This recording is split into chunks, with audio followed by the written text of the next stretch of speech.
In a world where one moment can change everything, one story can stay with you forever. Welcome to Mr. Joe's exclusive stories, where every tale hits deep and leaves you thinking long after it ends. From life's hardest struggles to its most beautiful victories, we bring you powerful narratives you won't forget. Hit subscribe, turn on the bell, and let's dive straight into today's story, because this one will move you. Ethan kept his eyes on the floor as he stepped into the classroom, gripping the straps of his worn backpack. The sneakers on his feet had once been a lively blue, but time and wear had dulled them to a tired gray. The soles were thinning, the laces frayed, and the left shoe had a slight tear near the toe. He hoped no one would notice, but hope was fragile. A sharp voice cut through the morning chatter. "Hey, check out Ethan's shoes," one boy blurted, loud enough for the whole class to hear. Laughter erupted instantly, quick and cruel. Another voice chimed in, dripping with mockery. "Where'd you get those? A dumpster?" A third voice followed. "Don't step too hard, man. Those things might fall apart."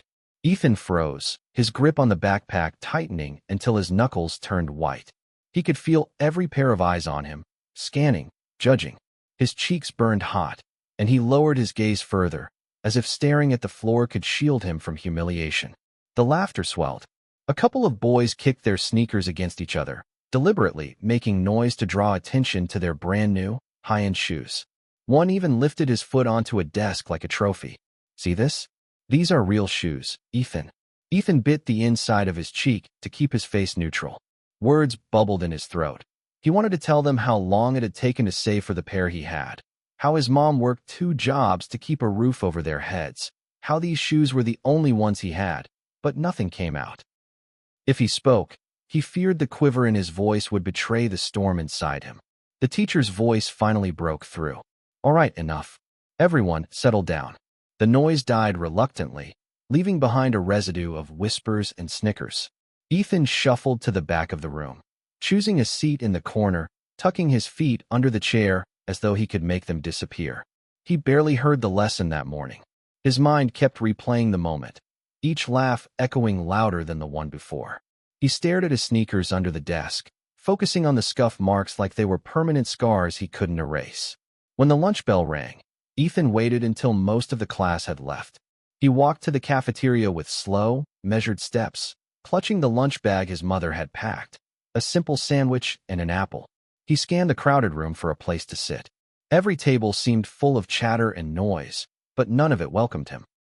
He chose a spot at the far edge, alone. He placed his lunch on the table, carefully unwrapping his sandwich as though concentrating on it could drown out the whispers he imagined around him. Across the room, a group of boys were laughing again, showing off their sneakers like status symbols, tapping their feet against chairs and pointing out brand logos. Ethan kept his eyes down, chewing slowly, willing himself to be invisible. The room felt colder than usual. Conversations buzzed, but none reached him. He thought about the day he got these shoes, how happy he'd been just to have something new, even if it wasn't what the other kids had. He had imagined himself fitting in, maybe even earning a nod of approval. Instead, he sat alone, his confidence shrinking with every passing minute. The bell signaled the end of lunch. Ethan packed up quickly, eager to retreat somewhere quieter. But the sting of those words lingered, clinging to him like a shadow. Later, as the day ended, he stayed behind, pretending to search for something in his bag while most of the class left. He wanted to avoid meeting anyone's eyes, to avoid one more comment or laugh. "Ethan," he looked up. It was Ms. Reynolds, his teacher. She stepped closer, her voice soft, concerned. "I noticed what happened today. Are you okay?" He hesitated, then shrugged. "It's fine." But his voice cracked slightly on the word fine. Ms. Reynolds knelt beside his desk, her expression warm. "No, it's not fine. People can be unkind, but their words don't define you. You're worth so much more than what you wear." Ethan glanced at her, surprised by her kindness. For the first time all day, he felt seen, not for his shoes, but for himself. Ms. Reynolds placed a small box on the desk. "I want you to take this home. Open it there, okay?" He blinked, confused. "What is it?" She smiled gently. "Just something from someone who believes in you." She stood and walked away, leaving him with the box. At home, Ethan sat on his bed, the box resting on his lap. He hesitated, then slowly lifted the lid. Inside was a pair of sneakers, nearly new, clean, and sturdy. They weren't flashy, but they were perfect. A note lay on top. Someone believes in you. Walk proud. His throat tightened, and he wiped his eyes quickly. He tried them on. They fit perfectly. He stood in front of his mirror, staring at his reflection. For the first time in days, he smiled.